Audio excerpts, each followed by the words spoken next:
A very good morning to you. Welcome to another edition of Election 360, where we bring you any and everything happening on Ghana's electoral front. This morning, we'll be going to the courts where the PNC's presidential candidate who was disqualified by the Electoral Commission is back in court to at least try and challenge his disqualification. We have the latest on that for you in a jiffy. Also, we'll be touching base with the various campaigns across the country to get a sense of what's happening and what the responses are from you, the electorate. And one key issue we'll be discussing today on Election 360 will be the concern of spoiled ballots. How has that affected, or how could that influence the 2024 elections? That and more coming up in the next almost 50 minutes. Do stay with us. Before that, here is a quick wrap and we'll go to the courts to begin our program today.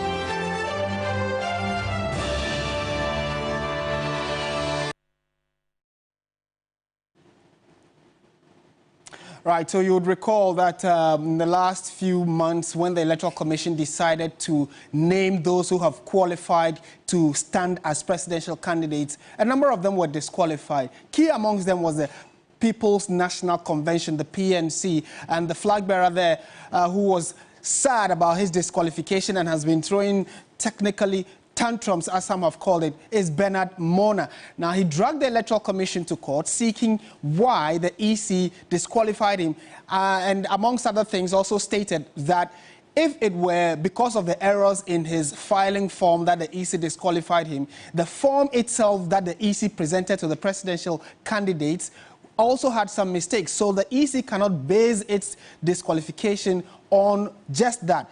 Further other reasons were put forward by Mornah, and he is in court today challenging it. Let's get the latest regarding that particular issue and how it's playing out. Lord Edwasare is our man in court. He's joined us via Zoom for a quick update. Lord, good morning to you. Thank you for joining us. So walk us through exactly what the key concerns are. Has Mornah, is he in court himself? Has the hearing begun?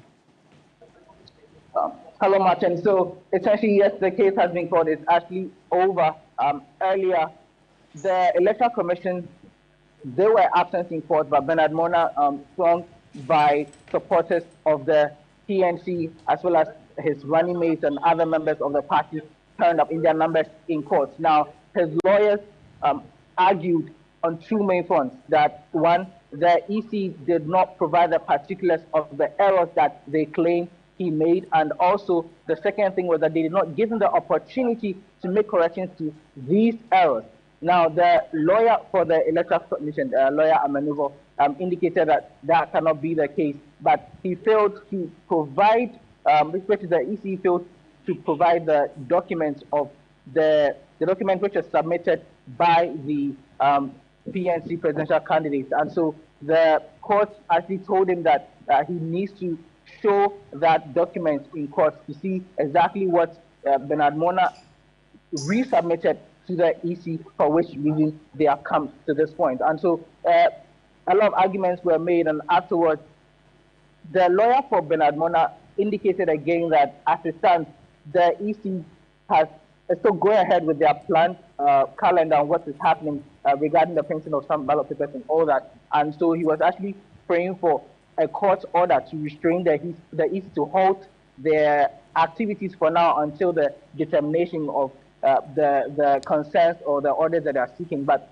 the judge did not take to that. He rather asked the lawyers for the EC why the EC themselves were not present in court, and indicated that are they not interested in this case. He actually told the lawyers to advise his clients, which is the Electoral Commission, to come to court next time and do not take any decisions which will be far-reaching. And so the case has essentially been adjourned to next week, Monday, October 21, for the final ruling on the applications being filed by Mr. Mornah and the PNC.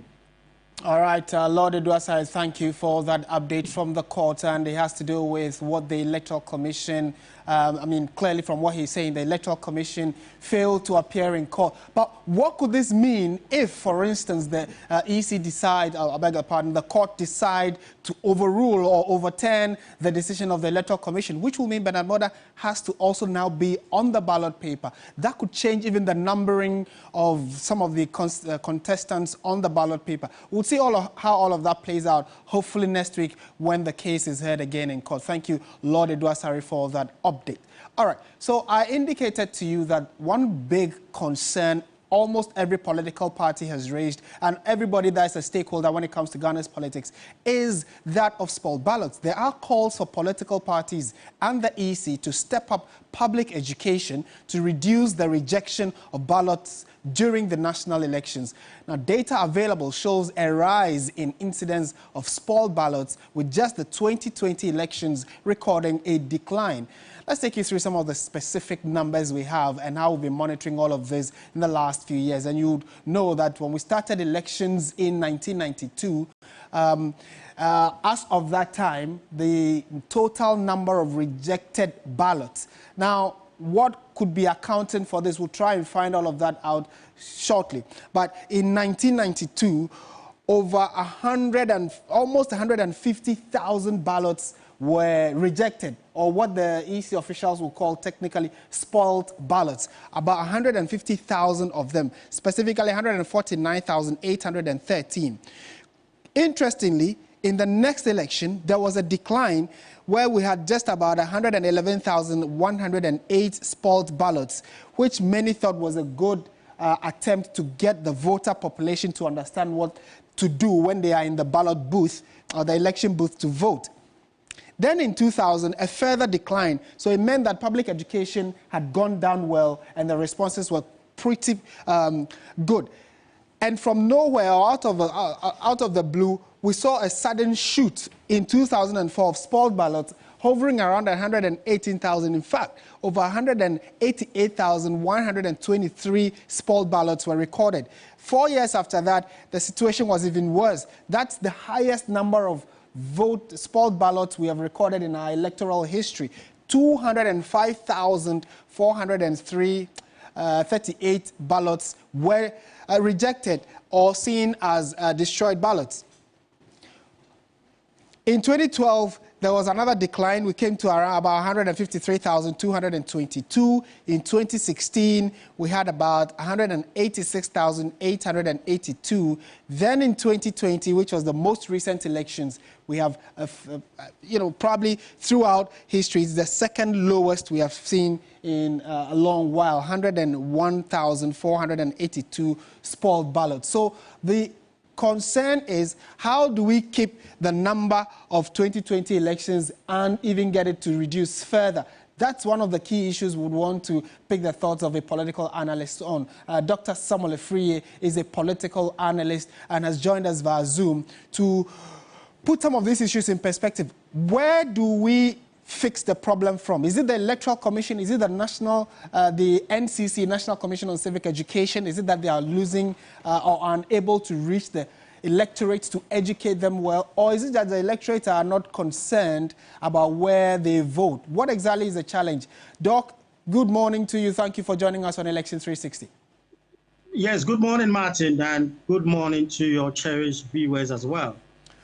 From your study of our voting pattern and how spoiled ballots have been a major part of the total number of ballots counted, where do you think the blame should be? How do we tackle the challenge?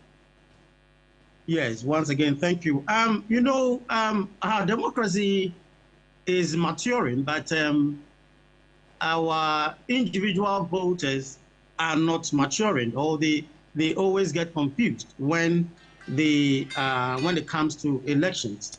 But before that, I want us to look at the difference between the spoiled ballot and the rejected ballot. When you look at the spoiled ballot, it means that it's not in the box. It's something that will happen. Maybe there's a challenge on the paper or the ballot paper or whatever. Anything that will happen before the ballot paper get into the box is what we describe as the spoiled ballot. But the rejected ones are those that are in the box. So anything that happens when we are counting and we realize that there are some kind of issues about the ballot papers, then those ones is what we consider as what? The rejected ballot. So here the discussion have to look at the two. The spoiled ballot, which myself from maybe administrative inefficiency, where the numbers, the markers, or even the one tearing the paper may make some mistakes here and there.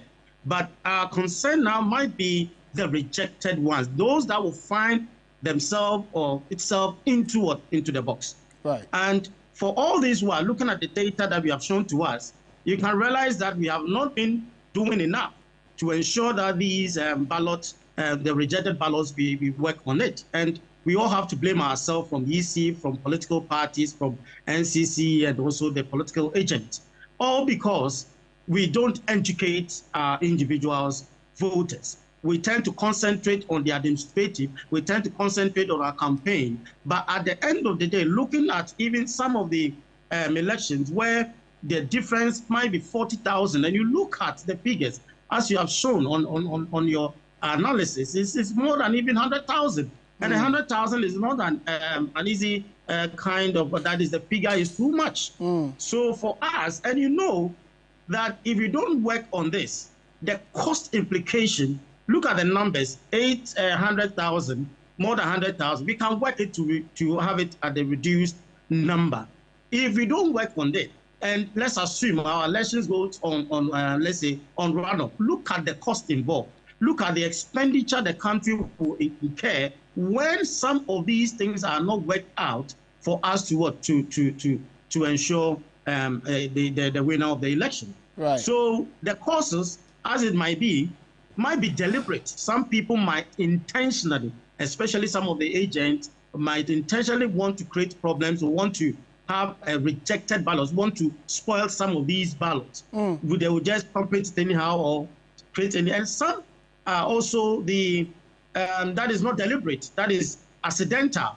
And I think most of the causes are accidental ones, where someone might thumbprint it wrongly, where someone will just the folding. And you know, when you look at our fingerprint, we have the thumb, that is the big one, that and the small one that we use the ink on. Right. So sometimes the ink and the right finger to be used for the ink and also for the voting, and that is what to thumbprint is what they also be also a major problem. And also we can realize that ignorance of our voting process has been one of the major causes. Right. And I think some data, I chanced upon, you can realize that illiteracy levels is also a problem. Right. When you look at the regions, you can just equate some of these kind of rejected ballots in a little bit of what? Ignorance and also illiteracy to some of these things. And I think it beholds on EC and also NCC. NCC has a civil responsibility to do some of all these things. And you know, sometimes these agents or these institutions lack what? Resources to able to have these things being done. And I think now... Right. It's interesting you raise the concern about the role that key stakeholders must play. Case in point, you mentioned the Electoral Commission. But shouldn't even the political parties that are looking for the numbers be the ones that intensify public education or voter education on even how to vote, considering the fact that a sizable percentage of our population are still illiterate and may not know theirs is udruha, fetimha, and afetimha, and so they may, in the process of thumbprinting, either do it wrongly. So the education component is very important. Why, in your estimation, are the political parties not intensify education in this regard?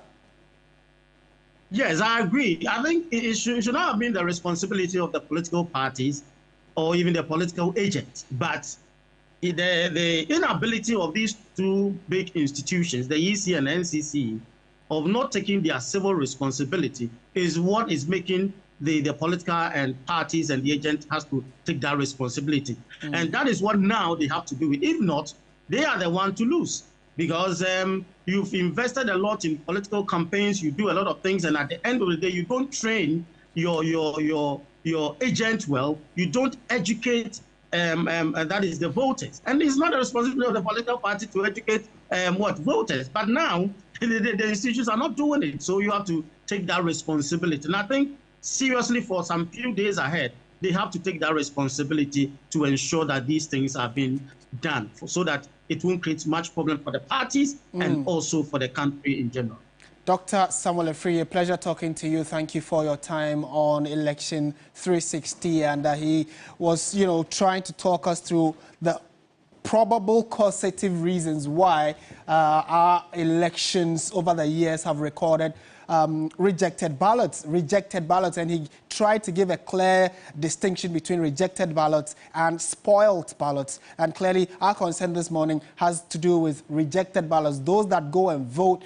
In certain instances, we know it is deliberate to either dwindle the numbers of whichever political party that is expected or, assumed to be the lead in a particular constituency. But generally, there should be public education or increase in public education to do that. And talking about public education, a group of lecturers from the University of Ghana, the UPSA, the GIMPA, among other tertiary institutions, have intensified voter education and campaign for the National Democratic Congress. They are seeking to reduce the incidence of spoiled and rejected ballots during this year's polls. They have been speaking to TV3's Joseph Armstrong.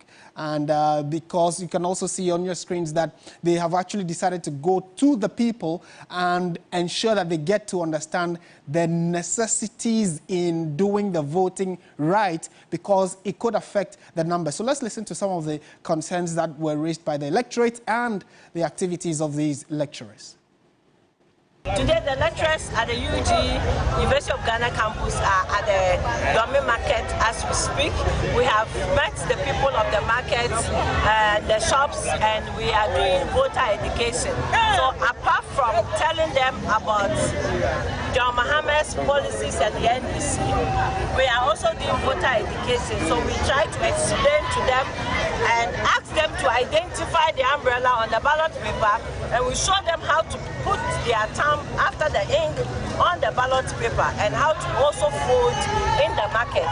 We believe that one of the problems we have as NDC is that most of our voters, we count more spot ballots than, so normally the spot ballot comes third than the MPP NDC vote. So we want as many people as possible to vote right so that the vote can be counted for the NDC. We know this is a seat that we can win, although it's assigned and known that it's NPP stronghold. We had Hohoi seat lost to the MPP, and Hohoi constituency is NDC stronghold constituency, but then we lost it. We can also win the Kwabenya. We are confident. We are confident because we know what has happened over the last 4 years. The MP was nowhere to be found, and the people are very much disappointed in the MPP and the MP at the moment. So. Right, so that's a group of lecturers, like I indicated, campaigning and educating at the same time on how to vote. And that kind of education is needed across board, not just for one political party or the other, because it has the potential of tilting the electoral results either way. So talking about or staying on that subject, let's go to the Western North region now. And the issue of spoiled ballot is actually quite rife over there. The National Democratic Congress, again, in the Rioso constituency, is working around the clock to reduce the number of rejected ballots ahead of the 2024 elections, with a focus on the party's stronghold. So yes, on your screens you can see a number of people teaching them how to thumbprint and then even how to fold. But then it begs the question, what's happening to digitization, or are there other modern forms we can use in improving our voting or how we vote when we go to the polls? Probably in subsequent elections, not this one. That might be a part of the conversation. But for now, though, they're still using our thumbs to thumbprint. Let's speak to our correspondent, Matthew Ahiave, who is monitoring the education, the voter education and campaign there, and has joined us for a quick chat. Matthew, good morning, and thank you for joining us. So, we are told that Jifa Tenge has been telling voters a number of things beyond just campaigning and also teaching them how to vote. Walk us through some of the key promises or the campaign highlights that Madam Jifa Tenge is undertaking. Yes, Martin, good morning. Yesterday, Jifa Tenge came to meet the women and the youth group in Ledzokuku constituency, where she taught them how to vote, and away from that, she also outlined some promises. John Mani Mahama, the flag bearer of the NDC, promised when he is voted into office. Some of the promises she outlined was the Women Bank will be established for the women, most especially for the business women to get access to loans and also pay them their pension benefits. And also, she also advised the youth to, take caution of the voting for this election. And also, they've realized, she said they've realized Western North region over the previous election. They've spoiled about 15,000 votes, which resulted into losing this power. So yesterday, she was able to, show them how to vote, and also made them aware the law is good to them, that they can also, help someone who is aged, the aged who cannot see, the aged who cannot walk. They have the law back them to, take them to the polling station to help them vote. Right. All right. So, Matthew, thank you for that report. Matthew Ahiave joined us from Ledzokuku constituency in the Western North region, and just telling us what political activities have been going on there, specifically the NDC's attempt to educate and campaign at the same time. Thank you for that report. This is still Election 360. Stay with us. When we return, we'll be hitting the campaign trail, and also we'll be going to the Ledzokuku constituency specifically to find out why they keep changing who represents them in Parliament. Details of that and more after this.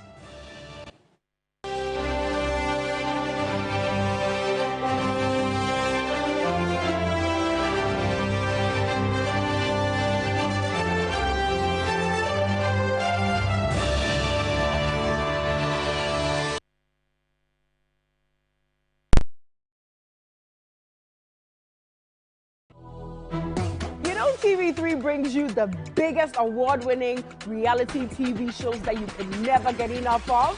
I'm talking about GMB, Ghana's Most Beautiful, Day to Rush. I'm talking about Mentor, Big Old Family Dance, and all of your favorite shows. So many more right here on TV3. There's something for everyone in the comfort of your homes. An all-exciting review show called TV3 Reality Catch-Up comes your way every Friday from 1 p.m. to 3 p.m. to review all that you missed on the live shows. So join me, Crystal Kwame IE, on TV3 Reality Catch-Up again every Friday at 1 p.m. as we go straight into action. Let the drama begin. 1, 2, 3, let's go.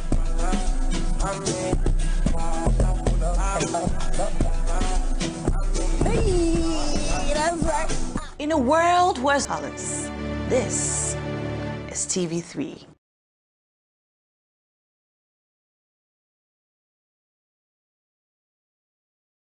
Hi viewers, my name is Defenzi. Have you heard of Cash Out? Yes, I have won on Cash Out. It all started one day. My wife was telling me about Cash Out, Cash Out, Cash Out. I was like, what at all is this Cash Out? Okay, so I had money in my Momo and I decided to give it a try.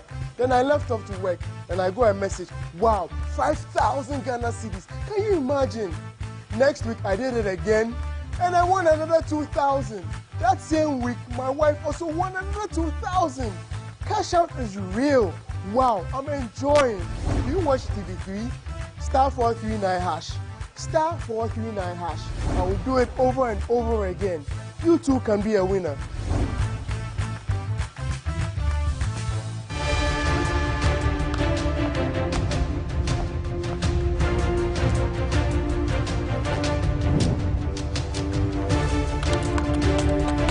This is the show that brings finality to all the critical issues. It is the stage where all the facts are checked, issues thoroughly interrogated, opinions shaped, and debates settled. But over here, we do more than just talk. We resolve problems. We hold those in power accountable. We address all the key happenings in society, from politics to health to education to everything you deem important. And we will center the voice of the ordinary Ghanaian. This is the show that sets the agenda. Agenda shows Mondays at 9 p.m. on TV3. TV3, first in news. When the sun rises, there is hope. While this hope lingers on, the citizens look up to the government, the economy, the national development agenda, and everything in between. On Ghana Tonight, it's our utmost priority to bring you insightful conversations on the economy, break down the biggest issues while setting the agenda for transformation and national development. The big and important stories are treated from the human interest angle, while the facts and the figures are painted with precision. So now, let's cut the convention and start the conversation here on Ghana Tonight. I am your host, Alfred Okamse. Ghana Tonight shows Monday to Friday at 10 p.m. on TV3. Brought to you by Flamingo Paint. Superior durability, superior hiding, superior coverage, simply superior.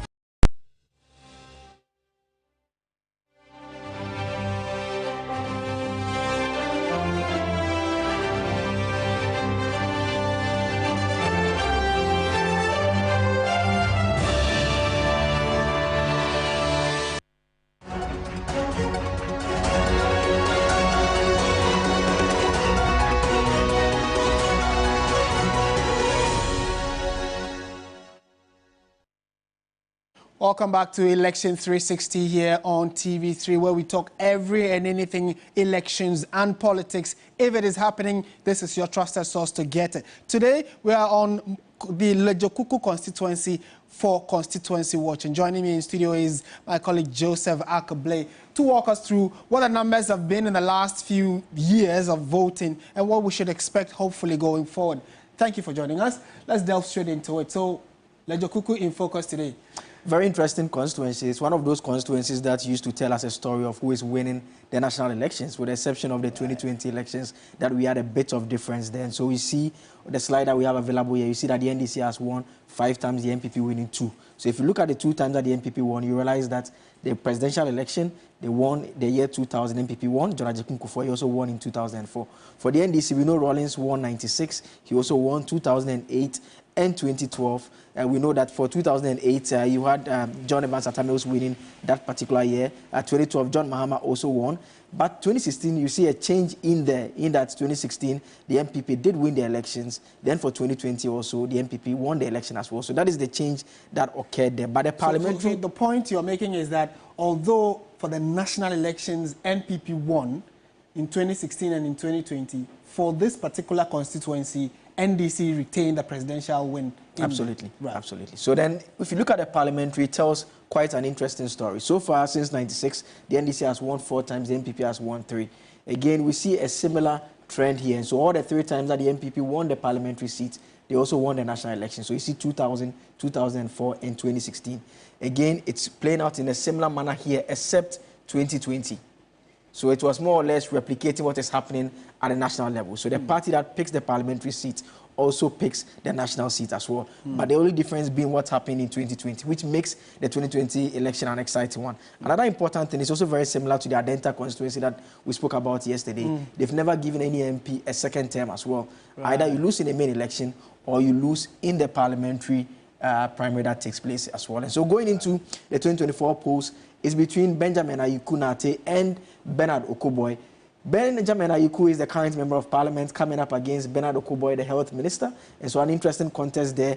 What happens is that whoever wins will for the first time get a second term.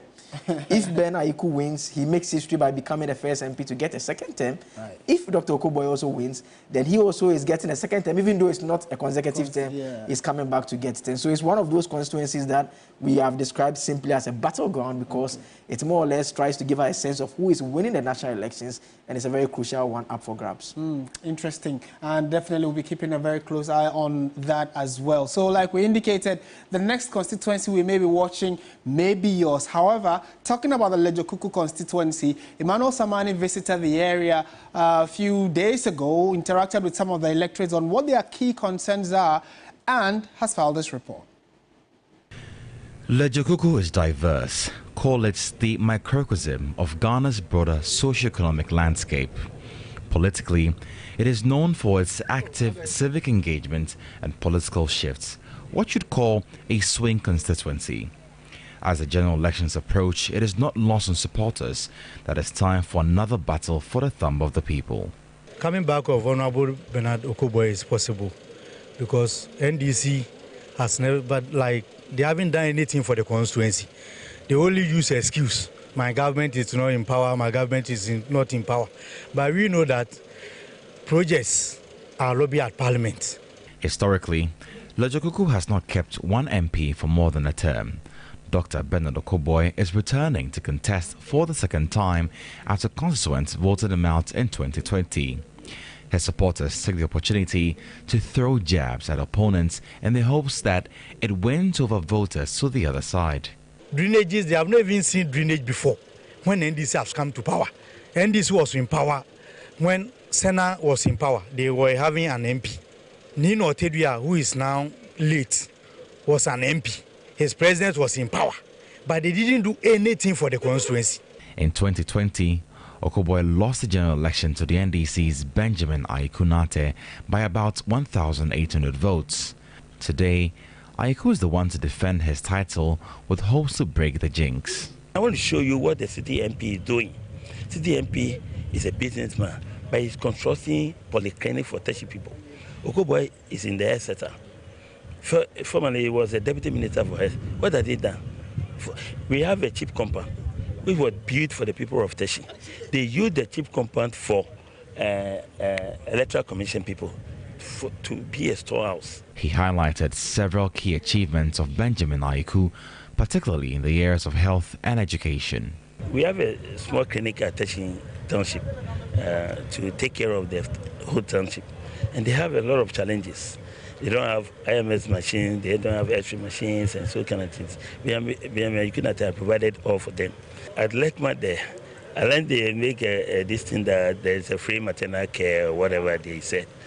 But people who went to give birth, they end up to be prisoners at Lekma. They were in prison. They were kept there because they don't have money to pay for the cost of, whatever expenses they care there. But you cannot have to go and then pay for them. Ledzokuku constituency is home to predominantly the Ga ethnic groups, a significant youth population that brings both vibrancy and urgency to the need for sustainable development. Whoever voters decide to go with, it is clear it will be based on issues like roads, unemployment, education, infrastructure, and health. Voters will count the tangible benefits and the promises fulfilled. On December 7, the parliamentary elections in Ledzokuku constituency will come down to either a return of Dr. Okoboy or a second term for the incumbent Benjamin Ayiku-Nate. It is one constituency to watch. Emmanuel Samani, TV3 News, Ledzokuku, Accra. Right, so that is the Ledzokuku constituency in focus. So would it be retain or return? we'll keep you very much informed in the loop of how things play out there. Let's swing to the Western region now and stay on constituency watch, because constituency members of the National Democratic Congress in the Amenfi Central constituency in the Western region have threatened to disrupt the 2024 elections if the NDC parliamentary candidate Joanna Jan Kujo is not on the ballot paper. A Secondary High Court in June this year annulled the NDC parliamentary primaries, of which Madam Joanna Joan was elected. The court directed her not to present herself as candidate due to allegations that she had forged her voter's ID and party card or the party ID. She was subsequently re-elected in September to represent the Amenfi Central on the NDC's ticket for the parliamentary elections. The party members, however, are raising some concerns and are saying that they are suspicious that the lady may be doing some one or two things they are not in agreement with. Let's speak to Ibrahim Abubakar. Coincidentally, he's in the Ashanti region, but has very close tabs on the pulse of this particular development. Ibrahim, thank you for joining us. To start with, what exactly is fueling this suspicion by the NDC members in the constituency? Well, Martin, so they said the incumbent member of parliament, Peter Yaukwache, who currently we know is contesting as an independent candidate after losing to Joanna Jan, has petitioned the Electoral Commission to disqualify the NDC parliamentary candidate on the basis that she was sent to court on issue of her forging a voter's ID card and also the party card. And as we speak, the court has not determined the case, and for that matter, the injunction to him still stands, and she shouldn't be allowed on the ballot paper. And this is what is fueling it. And the NDC too is saying no. A fresh election was conducted. Peter Yaukwache decided not to contest. He opted out of the race, only for them to hear that he is contesting as an independent candidate. And this is an election that was conducted, the acclamation, I would say, conducted by the Electoral Commission or supervised by the Electoral Commission, and they subsequently declaring Joanna Jan Kujo as the parliamentary candidate-elect for the NDC in the Amenfi Central. And they are just trying to sound this caution because they've heard that petition has been sent to the Electoral Commission, and they do not want the Electoral Commission to agree to that petition or approve it, because if on December 7th the ballot comes and they do not find their candidate, who is Joanna Jan Kujo, on the ballot paper on the parliamentary side, then it means they will not allow the election to go on in the entire constituency. Their communications, constituency communications officer, Obed Asamoah, has been explaining this thing further. We want to state unequivocally that we will resist such moves with all our might and strength, since there is no basis for her disqualification. Ladies and gentlemen of the press, Madam Joanna went through the right processes of re-election, supervised by the EC after the leadership of NDC at the national level annulled the first primaries that initially elected her. This action of party leadership was based on reliefs sought by the petitioners who thought she wasn't validately elected. It is instructive to note that contestants from the first primaries all participated in the second primaries that eventually re-elected Madam Joanna Jan. Interestingly, Mr. Adonis, the district electoral officer of the EC in Amenfi Central, was the one who supervised the process of electing our candidate. Our candidate, Madam Joanna Jan, successfully filed her nomination with the EC without any problems whatsoever, and was subsequently introduced to the general public by the EC returning officer for Amenfi Central as the NDC validatedly filed parliamentary candidate. We are therefore surprised with the turn of events. Right, so Ibrahim, thank you for that report. Clearly, it doesn't lie in the mouth of the constituents to say they will disrupt the election. It is a national activity and it's not just for them. So maybe the security agencies will take a close look at this and hopefully nothing untoward happens. But we'll definitely update you on how all of this plays out subsequently. Ibrahim Abubakar joining us there on Zoom.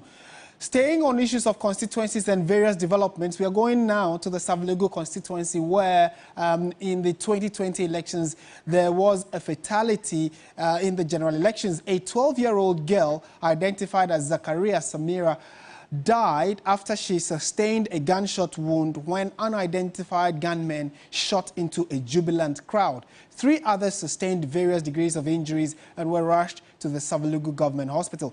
NPP parliamentary candidate for the Savelugu constituency, Hajia Fatia Abdulaziz, is unhappy about the situation. Before we bring you her thoughts, though, let's speak to our correspondent Christopher Mwakun, who has been following this story for us. Chris, thank you for joining us. To start with, put it in context for us. What are the key interests about this constituency and the situation that happened the last time? So, Martin, the Savelugu constituency has been a swing constituency over the period. Both MPP, NDC, and also an independent candidate have won the Savelugu constituency before. And so one cannot say that it is either an MPP, NDC constituency. And in the recent election, before 2020, it was an MPP seat.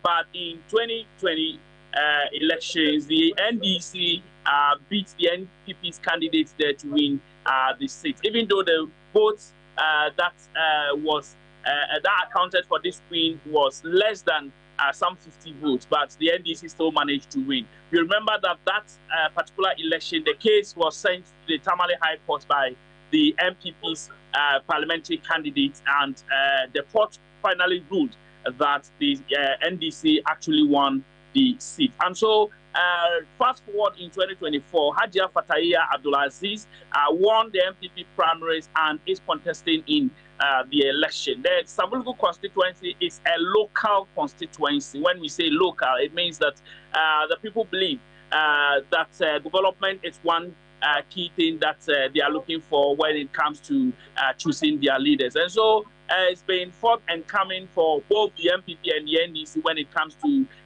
the dynamics in the constituency. Chieftaincy has a huge role to play when it comes to the fortunes of either of the parties winning the elections. And so the people with less than some 2 months to the elections are gearing towards and preparing for the 7th December election. But one thing that played out in the 2020 election has to do with the unfortunate death of a 12-year-old girl who was hit by a stray bullet, and unfortunately she lost her life. All right. Chris, thank you for that succinct report there as well. Christopher Marco monitoring that for us. This is Election 360. Let's hit the campaign trail now.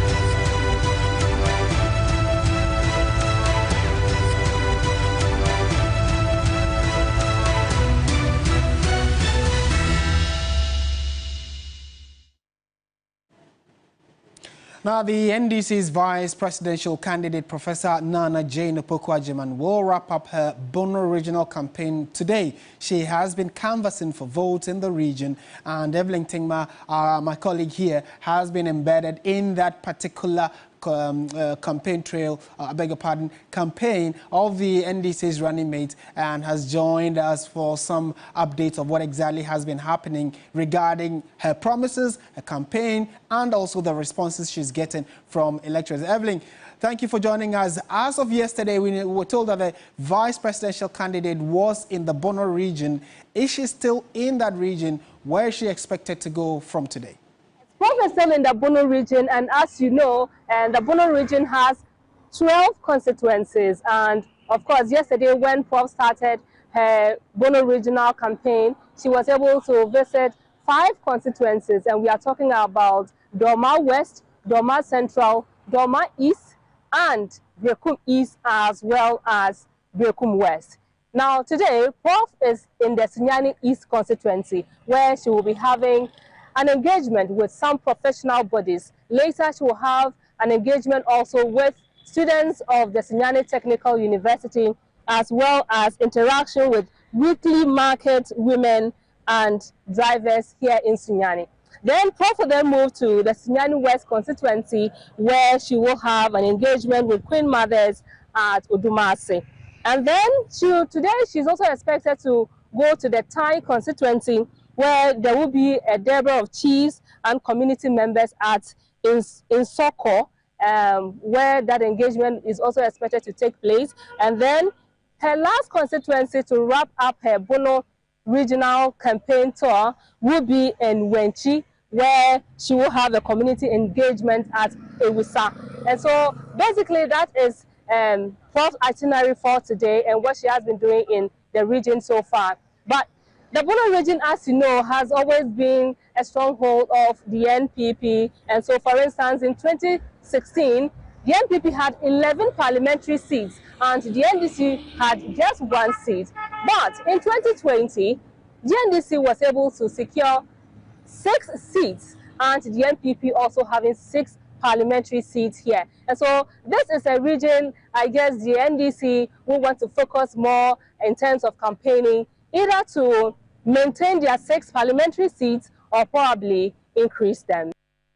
Right, Evelyn, thank you for that report. She is on the campaign trail and embedded in the campaign of Professor J. Nano Pokwajiman, the NDC's running mate. Now, why is she in that region? And per the numbers of previous elections, it is because when it comes to presidential votes, the NPP seem to have dominated that region. That is the Bono region. So from 2000, 2004, 2008, 2012, 2016, and 2020, the NPP has taken a stronghold of the region, winning almost all the elections there except 1996, which was the second time after 92 when Ghana went to the elections that the NDC won. So the NDC has won once in the region, the NPP has dominated completely. So clearly, the reason would be to try and increase the 1 win to at least 2, and the second win, the NDC is hoping to be in the 2024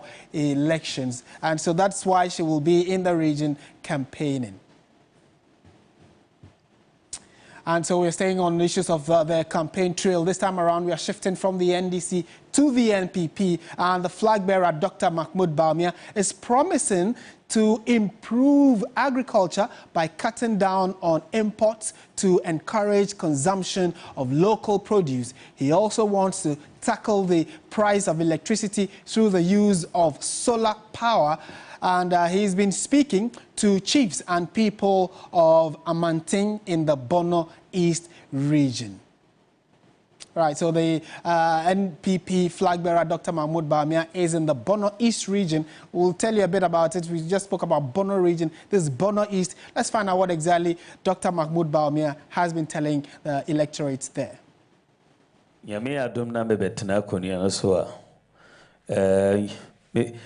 Me pese me de nhihye bi ba ebeboa ekuafo. Agriculture ebe me #1 priority because Ghana ye dido no nyina ye ekuafo. Itimi ma ekuafo ye a Ghana so be ye. Enti na me pese ye de ye sika ne ye hondi ne ye nimdie ebe ta ekuafo eki. Na yetimi apegya ekuadwuma no niema bebre a ye kra free other countries no nge fata say ye kra tomatoes, onions na ade ye wo asase ye wonso ye di sa ahonde ni sika beta ekuafo eki a obetimi aye adwuma bebre enti me pese me ye district mechanization centers edi said ye se ye di efidie ma district bia eye akwan no Isana yede efidie bema every district a omude mema ekuafo.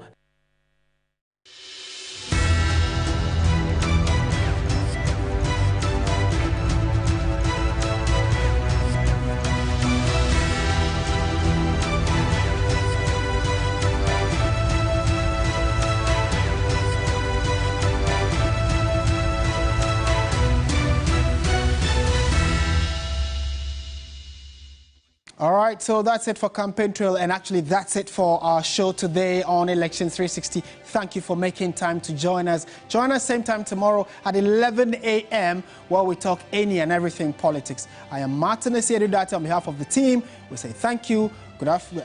The next on the show will be News Central with the political desk. Stay with us.